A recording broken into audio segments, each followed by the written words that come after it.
प्रतापगढ़ जिले का एक छोटा सा गांव शांतिपुर। सदियों से यह एक शांत और सुकून भरा इलाका रहा है। यहाँ के लोगों का जीवन गांव के पास से बहने वाली पवित्र गंगा नदी की धीमी गति के साथ शांति से बहता था, जो हरे भरे खेतों के लिए उपजाऊ मिट्टी लाती थी। उस नदी ने अनगिनत पीढ़ियों को जन्म लेते और बड़ा होते देखा था। यह हर ग्रामीण की आत्मा का एक अभिन्न अंग थी। लेकिन जून 2024 की एक सुबह वही ममतामयी मां गंगा एक भयानक रहस्य का गवाह बनी, जिसने गांव की शांति को हमेशा के लिए भंग कर दिया। यह भयावह खोज शांति देवी ने की, जो लगभग 50 वर्ष की एक दुबली पतली महिला थी। हर दिन की तरह सूरज के बांस के झुरमुटों से ऊपर उठने से पहले ही वह अपनी छोटी सी नाव लेकर घर के पीछे नदी के किनारे अपनी बत्तखों के लिए जलकुंभी इकट्ठा करने निकल पड़ी। यह एक सामान्य काम था, जिसमें कुछ भी असामान्य होने की उम्मीद नहीं थी। जब वह सरकंडों की घनी झाड़ी के पास जलकुंभियों के एक बड़े झुंड को इकट्ठा करने के लिए अपने लंबे बांस का उपयोग कर रही थी, तो उसे लगा कि बांस किसी भारी और कठोर चीज से टकराया है, जो हरी जलकुंभियों के नीचे छिपी हुई थी। शुरुआत में उसे गुस्सा आया, यह सोचते हुए कि किसी गैर जिम्मेदार व्यक्ति ने फिर से कचरे का एक बड़ा बोरा या किसी मरे हुए जानवर का शव नदी में फेंक दिया है, जिससे नदी का पानी प्रदूषित हो रहा है। शांति देवी ने अपनी पूरी ताकत से उस चीज को दूर धकेलने की कोशिश की, लेकिन इसी कोशिश ने उस वस्तु को हिला दिया और पानी की सतह से एक भयानक बदबू, मौत की एक विशिष्ट गंध उठने लगी। वह भयानक बदबू सीधे उसकी नाक में घुस गई, जिससे नदी किनारे अपना पूरा जीवन बिताने वाली उस महिला के हाथ पैर कांपने लगे।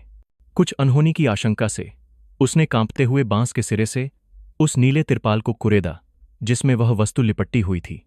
तिरपाल लंबे समय तक पानी में रहने, धारा के प्रभाव और टकराव के कारण गल चुका था और एक हल्के से प्रहार से ही फट गया। तिरपाल के नीचे कोई सफेद फूली हुई चीज सामने आई। हालांकि यह केवल एक छोटा सा हिस्सा था, शांति देवी के पास यह पहचानने के लिए पर्याप्त अनुभव था कि यह एक मानव शरीर का अंग था। भय से कांपती हुई शांति देवी ने एक चीख मारी, एक ऐसी चीख जिसने सुबह की धुंध और नदी के सन्नाटे को चीर दिया। उसने एक सेकंड और देखने की हिम्मत नहीं की, जल्दी से अपनी नाव को किनारे की ओर मोड़ा और अपनी पूरी ताकत से किनारे पर पहुंची। किनारे पर पहुंचते ही उसने नाव और जलकुंभी दोनों को वहीं छोड़ दिया और लड़खड़ाते कदमों से ग्राम पंचायत कार्यालय की ओर भागी और लगातार चिल्लाती रही। नदी में तैरते एक शव की खबर तेजी से प्रतापगढ़ जिला पुलिस तक पहुंचा दी गई। 30 मिनट से भी कम समय में पुलिस की जीपों के सायरन ने शांतिपुर गांव की शांति भंग कर दी। इंस्पेक्टर विक्रम सिंह, अपराध जांच दल के प्रमुख, के नेतृत्व में एक बड़ी पुलिस टीम घटनास्थल पर मौजूद थी। इंस्पेक्टर विक्रम अपनी शांत, तेज बुद्धि और जटिल मामलों को सुलझाने के अनुभव के लिए विभाग में प्रसिद्ध थे। गाड़ी से उतरते ही उन्होंने तुरंत अपने अधिकारियों को 50 मीटर के दायरे में पूरे नदी किनारे को घेरने का आदेश दिया, ताकि किसी भी जिज्ञासु ग्रामीण को पास न आने दिया जाए। विशेष सुरक्षा सूट पहने हुए फॉरेंसिक टीम ने अपना काम शुरू किया। एक मोटरबोट को पानी में उतारा गया, जो धीरे धीरे उस स्थान पर पहुंची जहां वस्तु मिली थी।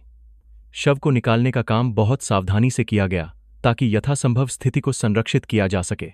जब पूरा बंडल किनारे पर लाया गया, तो वहां मौजूद सभी लोगों की सांसें थम गईं। यह एक पुरुष का शव था, जिसे एक बड़े नीले तिरपाल में कसकर लपेटा गया था।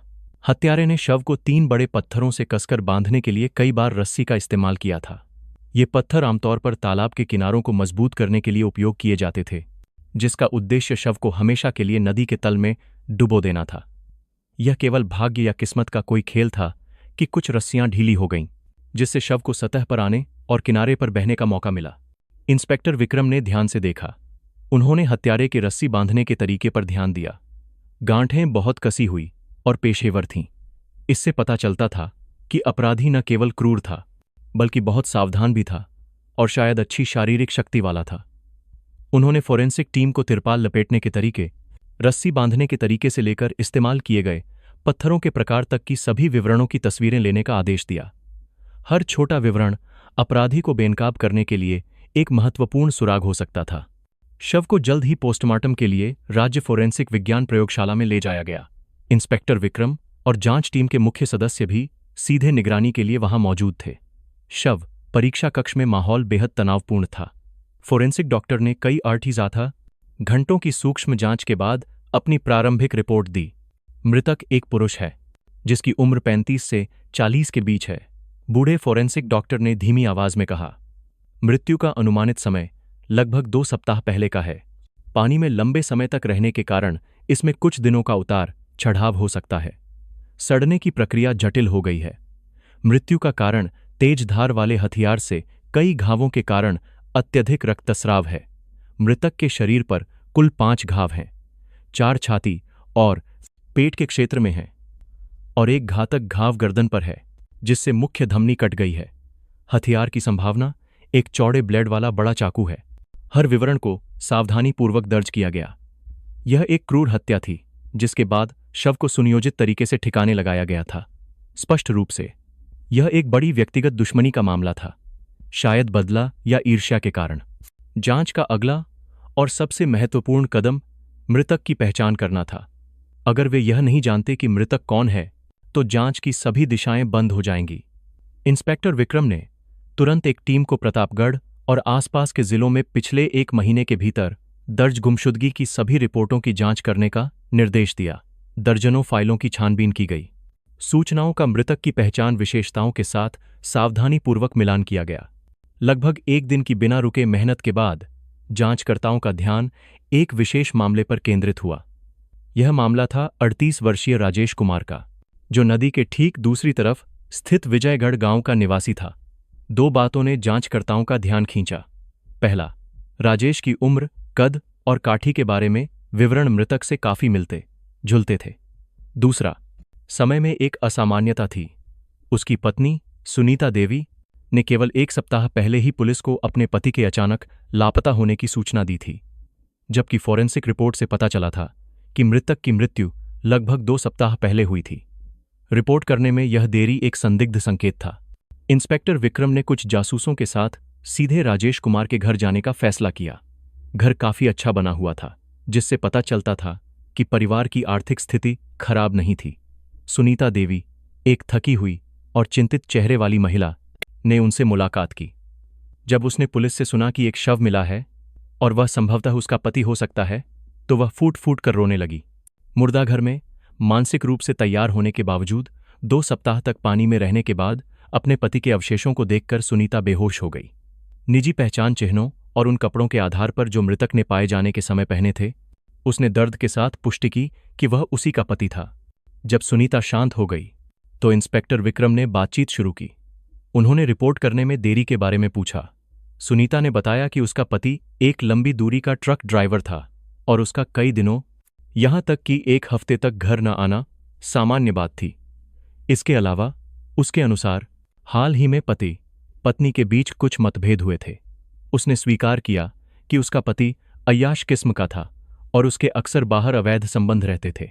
कई बार उसने अपने पति के अन्य महिलाओं के साथ प्रेम भरे संदेश देखे थे। उसने सोचा कि इस बार भी वह किसी अपने महिलाओं के साथ, बासे महिलाओं के साथ, प्रेमिका के साथ कुछ दिनों के लिए चला गया होगा और वापस आ जाएगा। इसीलिए उसने मामले को बढ़ाना नहीं चाहा। जब वह 1 सप्ताह तक बिना किसी संपर्क के गायब रहा, तब वह बहुत चिंतित हो गई और पुलिस को रिपोर्ट करने का फैसला किया। पत्नी द्वारा दी गई जानकारी एक अत्यंत मूल्यवान सुराग थी। इसने जांच की एक नई और सबसे स्पष्ट दिशा खोल दी। प्रेम प्रसंग का मामला। बहुत संभव था कि मृतक को उसकी किसी प्रेमिका के पति या प्रेमी ने मार डाला हो। मामले में अब पहली बार कुछ रोशनी दिखाई दी थी। मुख्यालय लौटकर इंस्पेक्टर विक्रम ने तुरंत एक आपातकालीन बैठक बुलाई। वह सफेद बोर्ड के सामने खड़ा हुआ, जिस पर मृतक की तस्वीर लगी थी। हमने मृतक की पहचान कर ली है और जांच की मुख्य दिशा भी तय कर ली है, उसने दृढ़ आवाज में कहा। प्रेम प्रसंग का मामला। अब हमारा काम उस रहस्यमयी महिला को ढूंढना है, जिसके राजेश कुमार के साथ उसकी हत्या से ठीक पहले संबंध थे। हमें मृतक के फोन से डेटा रिकवर करने पर पूरा ध्यान केंद्रित करना होगा। मैं जानना चाहता हूं कि अपनी जिंदगी के आखिरी हफ्ते में उस आदमी ने किसे संदेश भेजा, किसे फोन किया और किसके साथ मुलाकात की। आदेश दे दिया गया था। पूरी जांच टीम ने समय के खिलाफ एक दौड़ शुरू कर दी। उम्मीद थी कि क्षतिग्रस्त फोन में मौजूद बेजान नंबर और संदेश गंगा किनारे हुए इस भयानक हत्याकांड के पीछे के रहस्य का ताला खोलने वाली चाबी साबित होंगे। इंस्पेक्टर विक्रम सिंह के आदेश ने प्रतापगढ़ जिला पुलिस की अपराध जांच शाखा को पूरी क्षमता से काम करने वाली मशीन में बदल दिया था। अब सारा ध्यान मृतक राजेश कुमार के मोबाइल फोन पर केंद्रित था, जो एक छोटा सा सबूत था, लेकिन जिसमें महत्वपूर्ण रहस्य छिपे होने की उम्मीद थी। 2 हफ्ते तक नदी के तल में रहने के बाद फोन बुरी तरह खराब हो गया था। बाहरी हिस्सा जंग खा गया था, स्क्रीन काली थी और उसमें जीवन का कोई संकेत नहीं था। कई लोगों के लिए यह धातु का एक बेजान टुकड़ा था, लेकिन जांचकर्ताओं के लिए यह एक ब्लैक बॉक्स था जिसमें मृतक के अंतिम दिनों की पूरी सच्चाई थी। सबूत को सावधानीपूर्वक सील कर दिया गया और सीधे राज्य पुलिस की तकनीकी अपराध शाखा में भेज दिया गया, जहां सबसे विशेषज्ञ और आधुनिक उपकरण थे। सब इंस्पेक्टर अर्जुन शर्मा, जो डेटा रिकवरी के क्षेत्र में एक युवा लेकिन बहुत प्रतिभाशाली विशेषज्ञ थे, को यह कठिन काम सौंपा गया था। उसने फोन लिया और उसे एक धातु की ट्रे पर रखा। काम शुरू हुआ।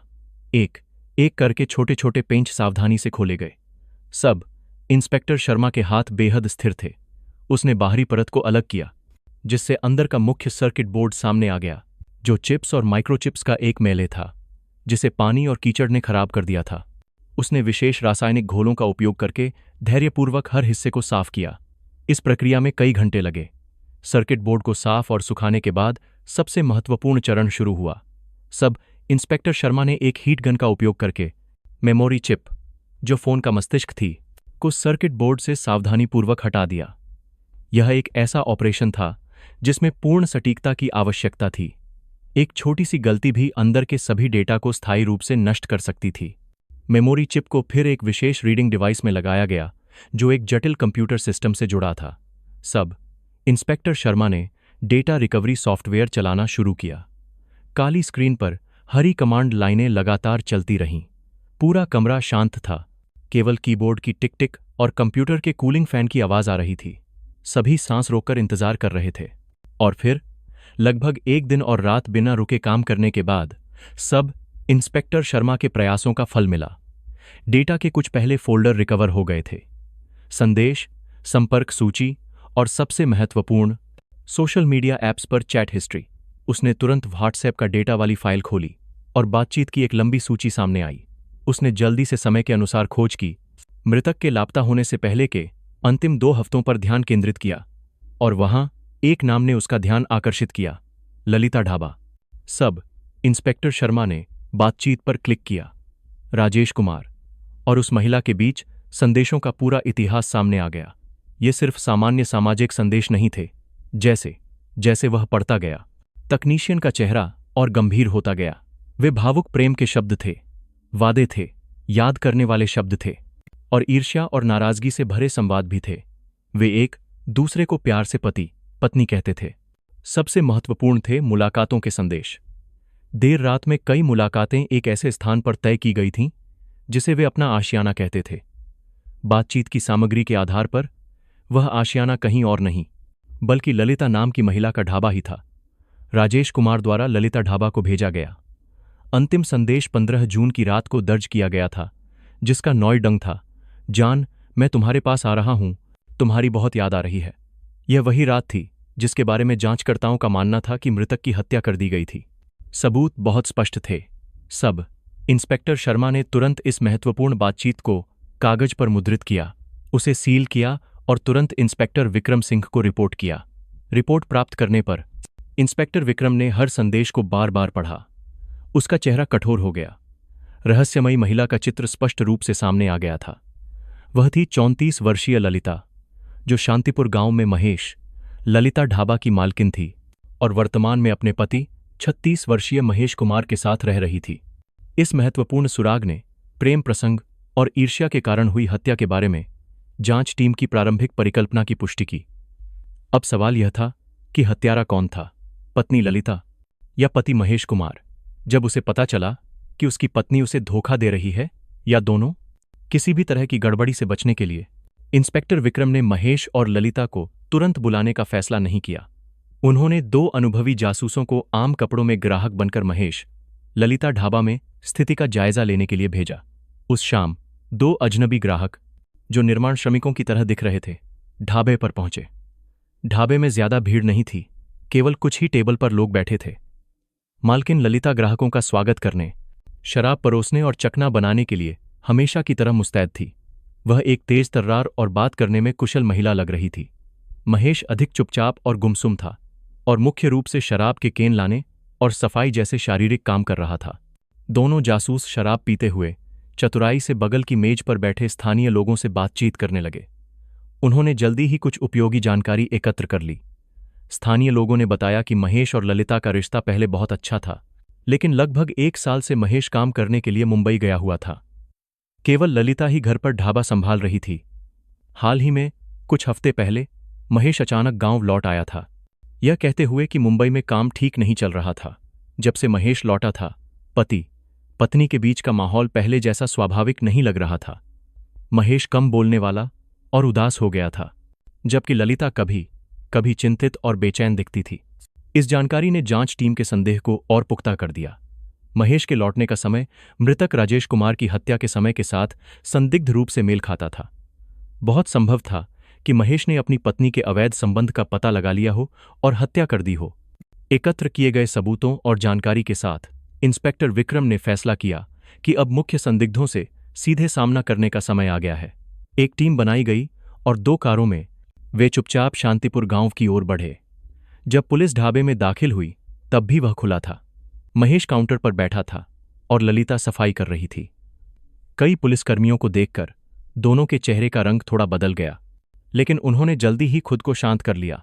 आप दोनों अंदर घर में चलिए, हमें कुछ बात करनी है, इंस्पेक्टर विक्रम ने शांत लेकिन अधिकारपूर्ण आवाज में कहा।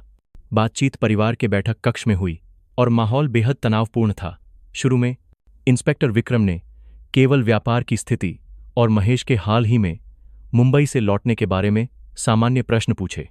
महेश और ललिता ने काफी सहजता से जवाब दिया, सामान्य दिखने की कोशिश करते हुए। लेकिन फिर इंस्पेक्टर विक्रम ने अचानक एक सीधा सवाल किया। ललिता जी, क्या आप इस व्यक्ति को जानती हैं? उसने मृतक राजेश कुमार की तस्वीर मेज पर रखी। ललिता चौंक गई। उसकी आंखें तेजी से अपने पति की ओर घूमीं। जी, जानती हूं। यह हमारे ढाबे का एक नियमित ग्राहक था। सिर्फ एक नियमित ग्राहक? हमारे पास जानकारी है कि आपके और राजेश कुमार के बीच का रिश्ता इतना सरल नहीं था। ऐसा कुछ नहीं है। ललिता हकलाने लगी। उसका चेहरा पीला पड़ने लगा। आप लोगों ने किसी की गलत बात सुन ली होगी। तो इन संदेशों का क्या मतलब है? इंस्पेक्टर विक्रम ने व्हाट्सएप चैट हिस्ट्री के प्रिंटआउट को मेज पर रखा। पति, पत्नी, आशियाना, रात में मुलाकातें। आप इन सब के बारे में क्या कहेंगी? अपने ही संदेशों को सामने देखकर ललिता पूरी तरह से टूट गई। उसने अपना सिर नीचे झुका लिया, अपने हाथों से अपनी साड़ी का पल्लू मरोड़ने लगी और एक शब्द भी नहीं बोल सकी। इस समय महेश, जो अब तक चुपचाप बैठा था, अचानक बोला। उसकी आवाज में कठोरता थी। जब उसने कह दिया कि कुछ नहीं है, तो मतलब कुछ नहीं है। राजेश सिर्फ एक दोस्त था। वे संदेश सिर्फ मजाक थे। वह अपनी पत्नी को बचाने की कोशिश कर रहा था। इंस्पेक्टर विक्रम महेश की ओर मुड़े। उनकी आंखें तेज थीं। महेश, आपने कहा कि आप कुछ हफ्ते पहले ही मुंबई से लौटे हैं, है ना? तो आप ठीक किस तारीख को लौटे थे? मैं लगभग 16 जून को लौटा था। महेश ने थोड़ी हिचकिचाहट के साथ उत्तर दिया। क्या आपको यकीन है? क्योंकि हमारी जानकारी के अनुसार राजेश कुमार 15 जून की रात से लापता है। यह एक काफी दिलचस्प संयोग है, इंस्पेक्टर विक्रम ने जोर देकर कहा। इस जोड़े का झूठ बहुत स्पष्ट था, लेकिन वे अभी भी अपराध स्वीकार करने से इनकार कर रहे थे। इंस्पेक्टर विक्रम जानते थे कि केवल इन संदेशों के आधार पर उन्हें हत्या का दोषी ठहराना मुश्किल होगा। उन्हें एक भौतिक सबूत की जरूरत थी, कुछ ऐसा जिसे झुठलाया न जा सके। जब यह मानसिक द्वंद्व चल रहा था, इंस्पेक्टर विक्रम की आंखें लगातार चारों ओर देख रही थीं। वह उठा, बैठक कक्ष में एक चक्कर लगाया, जैसे कि वह सामान देख रहा हो। फिर वह खुले बेडरूम के दरवाजे की ओर बढ़ा और एक बहुत छोटा लेकिन असामान्य विवरण उसकी नजर में आ गया। बिस्तर के सामने वाली दीवार पर एक हिस्से पर बाकी दीवार की तुलना में एक नया पेंट का कोट था। पेंट का निशान बहुत नया था। उसकी चमक और रंग बाकी से अलग थे। क्या आपने हाल ही में बेडरूम में पेंट करवाया है? इंस्पेक्टर विक्रम ने लापरवाही से पूछा, लेकिन उसकी आंखें दीवार से नहीं हटीं। ललिता, जो इस समय बेहद घबराई हुई थी, सवाल सुनकर उछल पड़ी और जल्दी से यंत्रवत जवाब दिया। जी, मेरे बेटे ने शरारत में दीवार पर रंगीन पेंसिल से लकीरें बना दी थीं, इसलिए हमें दोबारा पेंट करना पड़ा। यह एक तर्कसंगत कारण लग रहा था, लेकिन उसका बहुत जल्दी और हड़बड़ी में जवाब देना, साथ ही उसके चेहरे पर छिपाया न जा सकने वाला डर, सब कुछ बयां कर रहा था। इंस्पेक्टर विक्रम वापस मुड़े और सीधे पति पत्नी की आंखों में देखा। उसने कुछ और नहीं कहा, लेकिन उसके दिमाग में एक भयानक परिकल्पना बन चुकी थी। उसे विश्वास था कि इस पूरे हत्याकांड का जवाब उस सफेद पेंट की परत के ठीक पीछे छिपा है। बातचीत समाप्त हुई और टीम ढाबे से मुख्यालय लौट आई। इंस्पेक्टर विक्रम ने तुरंत आदेश दिया, महेश कुमार और ललिता के घर की तत्काल तलाशी का वारंट प्राप्त करें। तकनीकी अपराध टीम को बुलाओ। मैं जानना चाहता हूं कि उस पेंट की परत के नीचे वास्तव में क्या है। जाल बिछ चुका था। पापी जोड़े का नाटक अब समाप्त होने वाला था।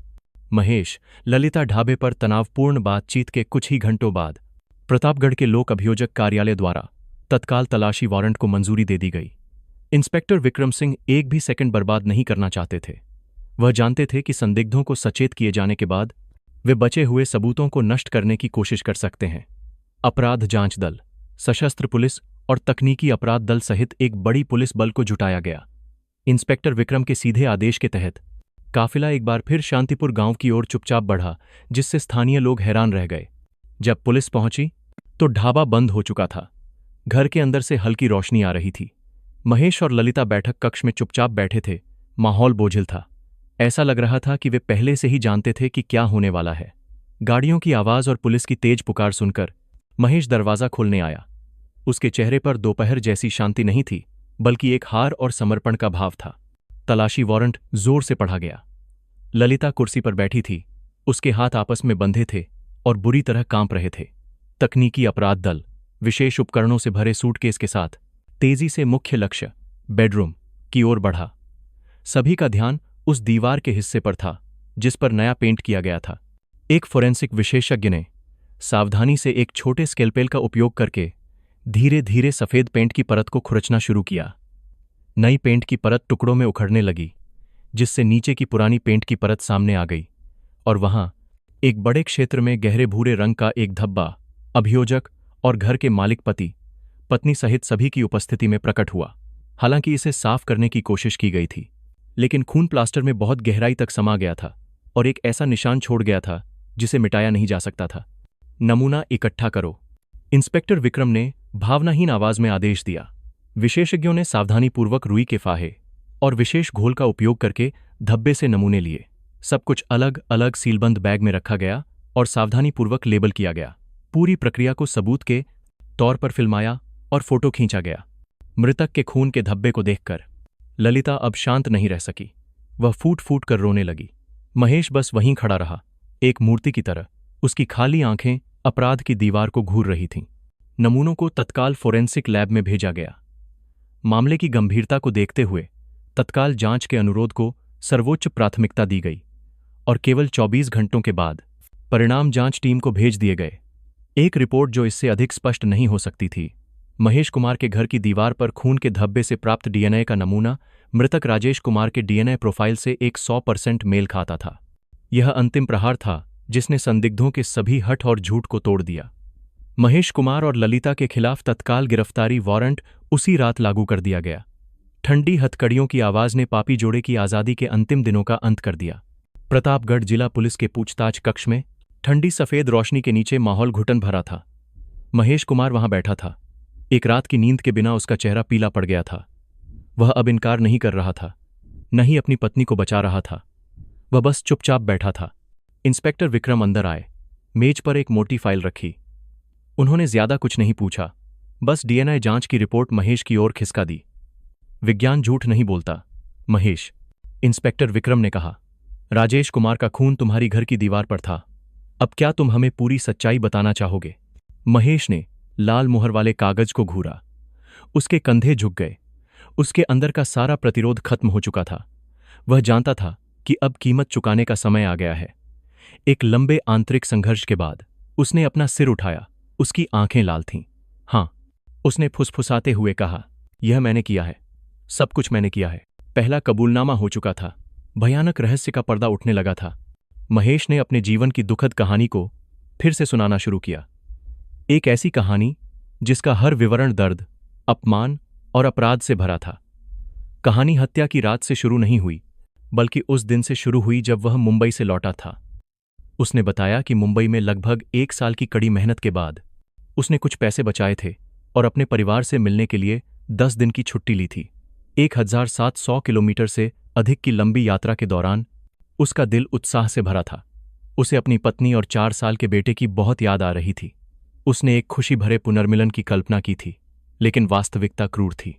उसकी पत्नी ललिता ने खुशी से ज्यादा आश्चर्य और घबराहट के साथ उसका स्वागत किया। उसका आलिंगन ठंडा था, उसकी मुस्कान झूठी थी। उसने खुद को दिलासा दिया कि शायद लंबे समय तक अलग रहने के कारण रिश्ते में थोड़ी दूरी आ गई थी। लेकिन फिर उसके छोटे बेटे के एक मासूम वाक्य ने उसके विश्वास की नींव हिला दी। उस रात जब वह अपने बेटे को सुला रहा था तो बच्चे ने उसके कान में एक मासूम लेकिन क्रूर वाक्य फुसफुसाया। आज पापा आ गए। मम्मी राजेश चाचा के साथ सोएगी, पापा मेरे साथ सो जाना।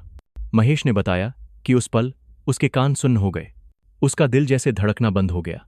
उसने शांत रहने की कोशिश करते हुए अपने बेटे से राजेश नाम के उस आदमी के बारे में पूछा। बच्चे ने मासूमियत से जवाब दिया कि राजेश चाचा हर रात मां के साथ सोने आते थे। मां कहती थी कि राजेश चाचा पानी का पाइप ठीक करने आते हैं क्योंकि हमारे घर का पाइप हर रात खराब हो जाता है। एक 4 साल के बच्चे के मुंह से निकला यह अनाड़ी झूठ उसकी मां के पाप का सबूत बन गया था। महेश को लगा जैसे उसके पैरों के नीचे की जमीन खिसक गई हो। वह अपने बेटे को गले लगाकर लेटा रहा और चुपचाप आंसू बहाता रहा। विश्वासघात का दर्द उस कठिनाई से लाख गुना बदतर था जो उसने परदेश में सही थी। अगले कुछ दिनों तक महेश अपनी पत्नी पर नजर रखने लगा। उसकी हर हरकत उसके संदेह से मेल खाती थी। वह पति की निकटता से बचती थी, हमेशा थके होने या अस्वस्थ होने का बहाना बनाती थी। कई बार उसने अपनी पत्नी को चुपके से किसी को फोन पर संदेश भेजते और मुस्कुराते हुए पकड़ा, लेकिन जैसे ही वह उसे देखती वह चौंक कर फोन छिपा लेती। धोखा और विश्वासघात बहुत स्पष्ट हो चुका था। उस समय महेश के मन में एक युद्ध चल रहा था। उसका एक हिस्सा हंगामा करना चाहता था, अपनी पत्नी से सवाल करना चाहता था, लेकिन दूसरा हिस्सा, एक ठंडा और घायल हिस्सा, एक और कड़वा बदला चाहता था। वह उन्हें रंगे हाथों पकड़ना चाहता था। वह अपनी आंखों से उस आदमी को देखना चाहता था जिसने उसके परिवार को नष्ट कर दिया था, जो उसके बेटे के सामने उसकी पत्नी के साथ सोया था। एक योजना बनने लगी। उसने एक जाल बिछाने का फैसला किया। रात के खाने के समय उसने अपनी पत्नी से झूठ बोला कि मुंबई में काम में कोई आपात स्थिति आ गई है और उसे 2 दिन में तुरंत जाना होगा। उसने अपनी पत्नी की आंखों में खुशी की उस चमक को नजरअंदाज नहीं किया, भले ही उसे जल्दी से एक झूठे अफसोस के मुखौटे से ढक दिया गया था। इससे उसका संकल्प और भी मजबूत हो गया। 2 दिन बाद उसने अपने कपड़े और बैग पैक किए, अपनी पत्नी और बेटे के साथ एक मार्मिक विदाई का नाटक किया। उसने अपनी पत्नी को अलविदा कहा, एक ठंडा चुंबन जिसे उसने महसूस नहीं किया। उसने अपने बेटे को गले लगाया, जल्द ही लौटने का वादा किया। फिर वह मुड़कर चला गया अपनी योजना को अंजाम देने के लिए। वह बस स्टैंड नहीं गया, बल्कि घर से लगभग 2 किलोमीटर दूर एक सस्ता कमरा किराए पर ले लिया। वह अंधेरा होने तक वहीं इंतजार करता रहा। उस रात वह वापस आया और घर के सामने एक घनी बांस की झाड़ी में छिप गया और एक कड़वी निगरानी शुरू की। उसे अपनी पत्नी को ढाबा साफ करते, दरवाजा बंद करते और फिर रात में एक दूसरे आदमी को चुपके से अंदर आने देते हुए देखना पड़ा। उसे बेडरूम की बत्ती बंद होने तक इंतजार करना पड़ा। उसकी कल्पना उसके ही घर में चल रहे गंदे दृश्यों को चित्रित कर रही थी। यही वह क्षण था जब उसने कार्रवाई करने का फैसला किया। जब महेश ने बताया कि कैसे उसने अपनी निजी चाबी का इस्तेमाल करके चुपचाप उस घर में प्रवेश किया जो अब उसका नहीं रहा था, तो वह रुका। उसने इंस्पेक्टर विक्रम की ओर देखा। उसकी आंखों में उस अगले दृश्य को याद करते हुए गहरा दर्द था। आगे जो कुछ भी होने वाला था वह ऐसे कार्यों की एक श्रृंखला थी जिसे कभी वापस नहीं लिया जा सकता था। पूछताछ कक्ष में महेश कुमार के बयान के बाद माहौल और भी घुटन भरा हो गया। वह रुका, एक गहरी सांस ली, जैसे कि अपनी याददाश्त के सबसे भयानक हिस्से का सामना करने के लिए सारी हिम्मत जुटा रहा हो।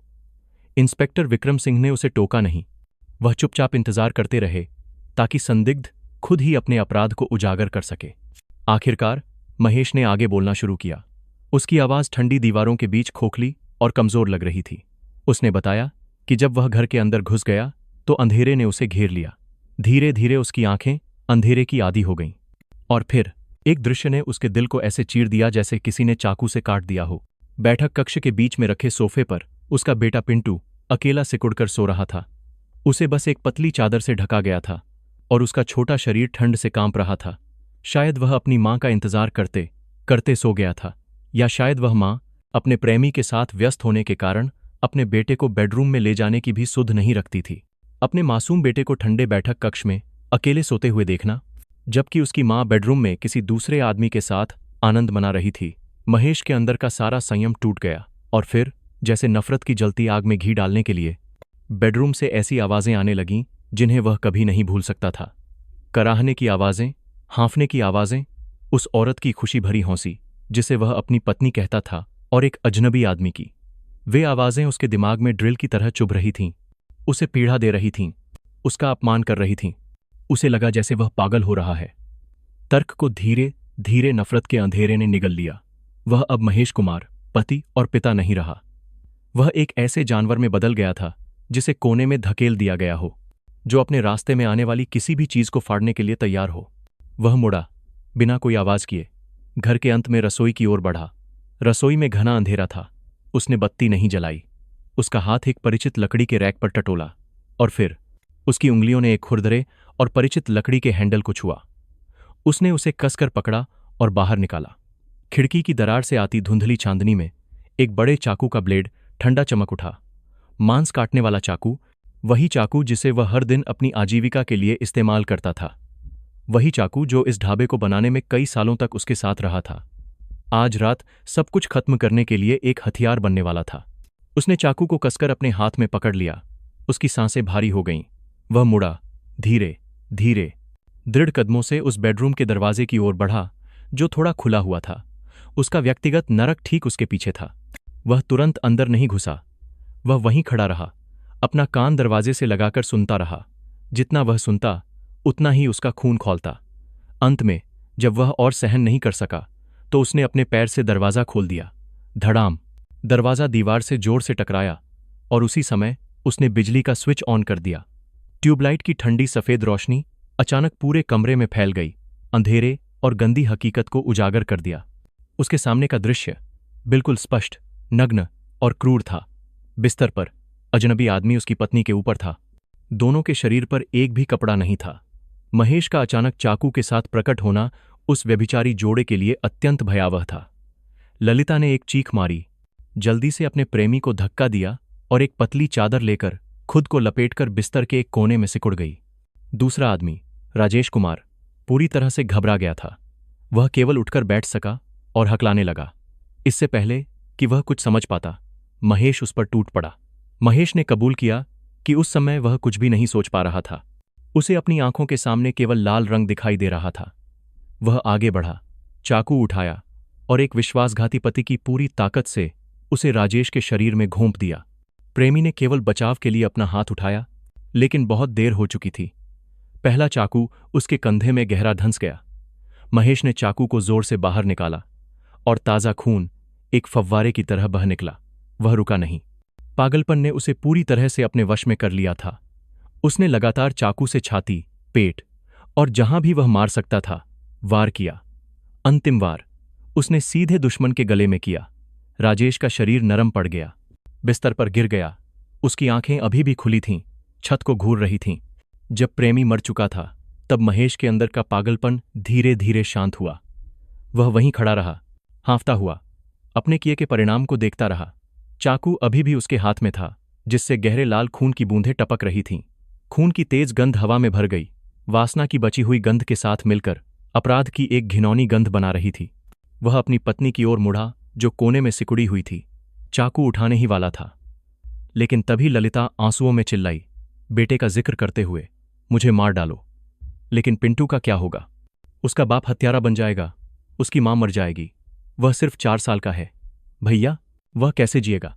महेश के अनुसार उन शब्दों ने उसे जगा दिया। उसे अचानक बाहर सो रहे अपने मासूम बेटे की याद आई। वह उसके भविष्य को भी नष्ट नहीं कर सकता था।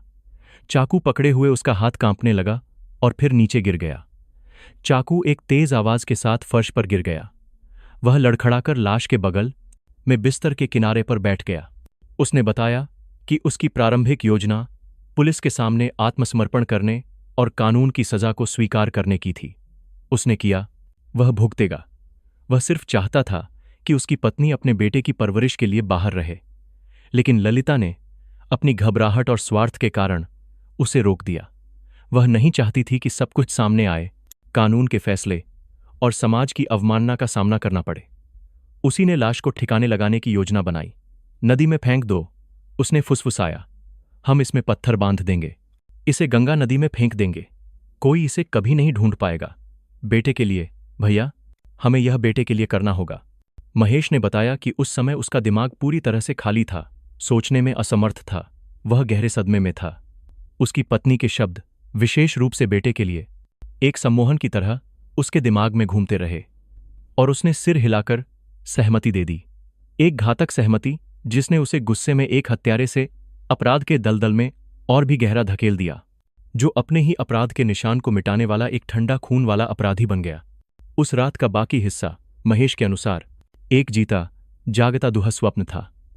अपनी पत्नी के निर्देश पर उसने उसके साथ लाश को एक तिरपाल में लपेटा, उसे एक ठेले पर लादकर शांतिपुर पुल पर ले गया।